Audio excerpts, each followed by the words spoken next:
How is everyone? I hope you're all well. There's been a lot going on, hasn't there, over the last few hours? This, how can I say this?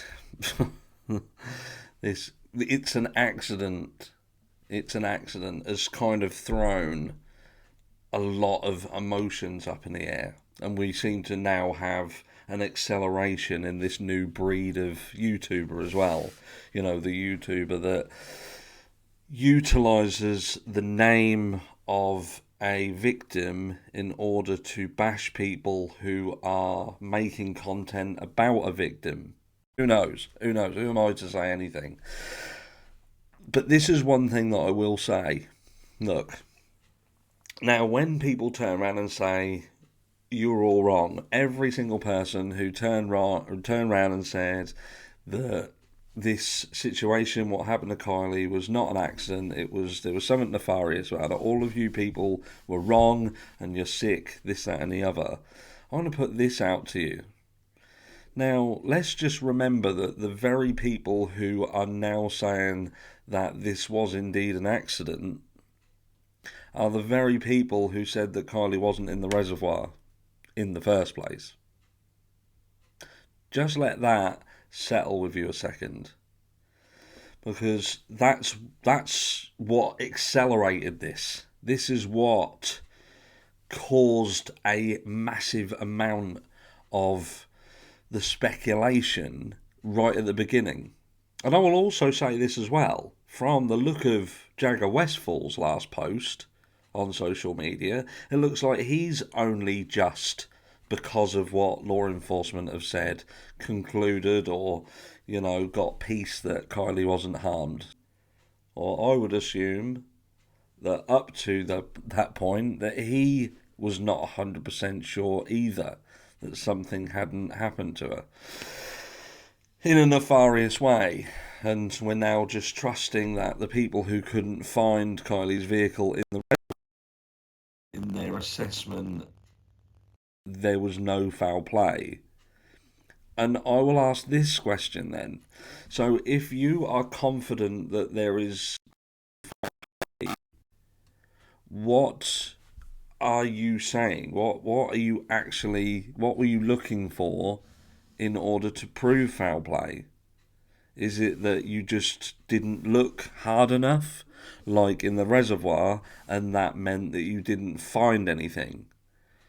Is it just that because it took so long to find Kiely, because your bungled attempts at finding her in the reservoir meant that you couldn't obtain certain knowledge from the autopsy and the toxicology report?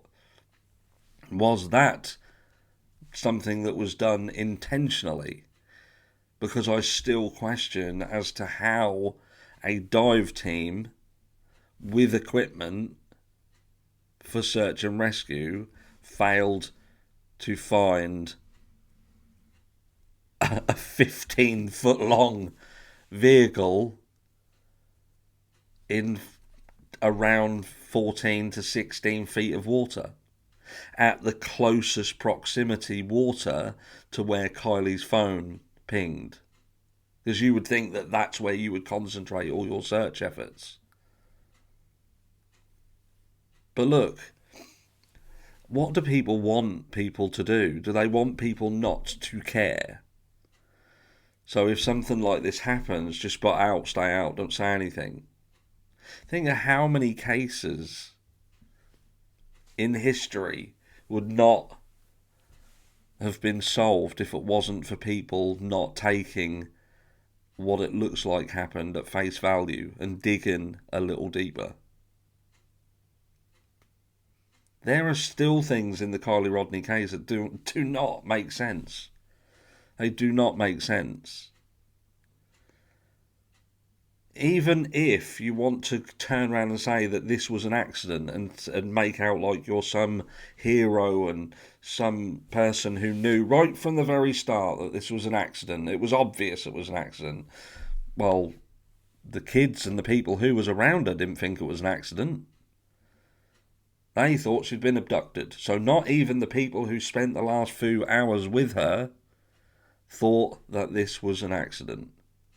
They very hard pushed the fact that it wasn't an accident. Remember the facts that they said that Kiely wasn't the sort of person to drink drive. She had refused to drink drive in the past. She had a whole life ahead of her, a very promising life ahead of her. She was intelligent. She was tenacious, yes, but intelligent. And we're the villains somehow. We are the villains for thinking, hold on, the friends, the people who know her best have said that she wouldn't have got in that car and driven. So then where does that leave you? Leaves you to initially think the same as what they did, that she's been kidnapped. But then, lo and behold, she's found in the very water that would make the most sense in an accident scenario. But then we've got the aftermath of finding Kiely and the behaviour of the people around her. We don't cause that.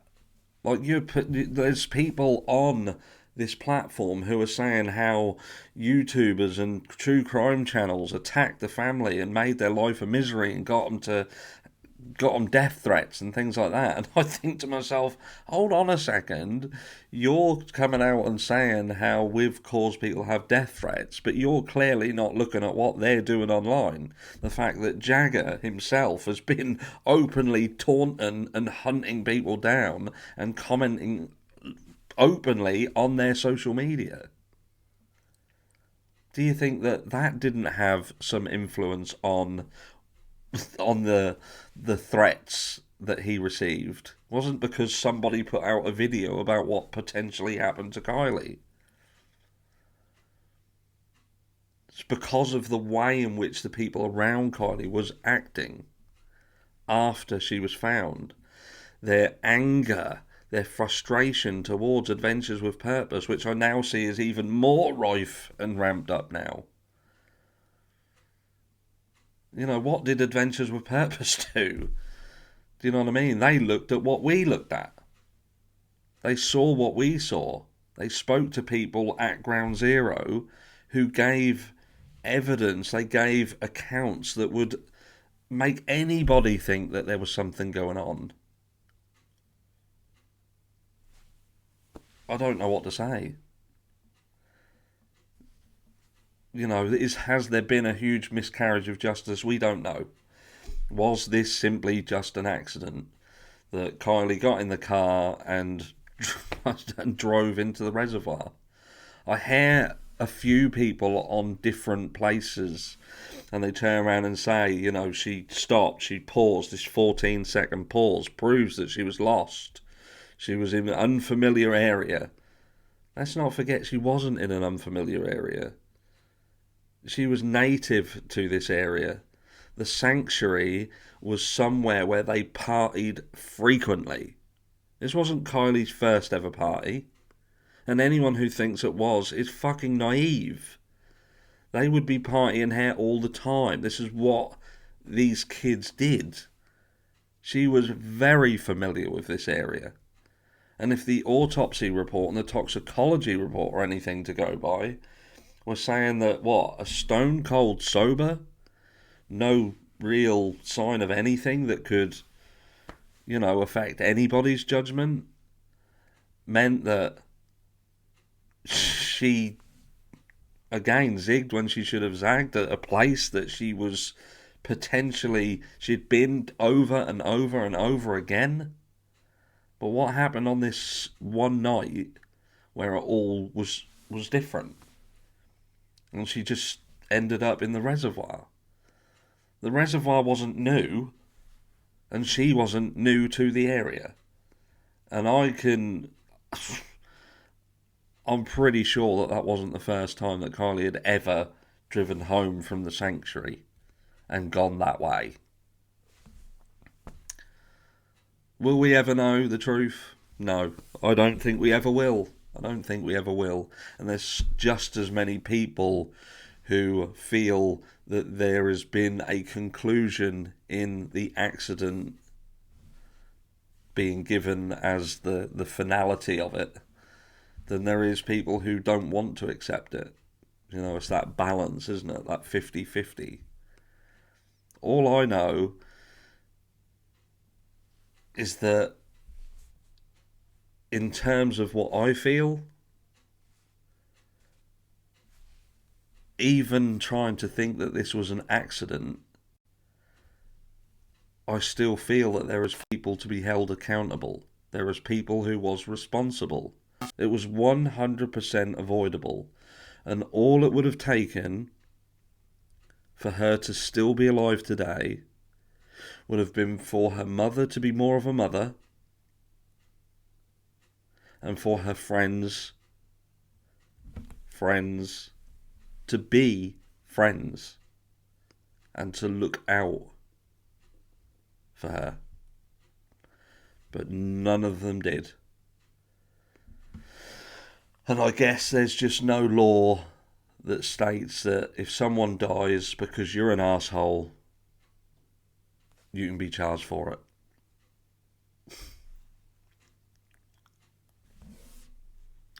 I'll catch you in the next one.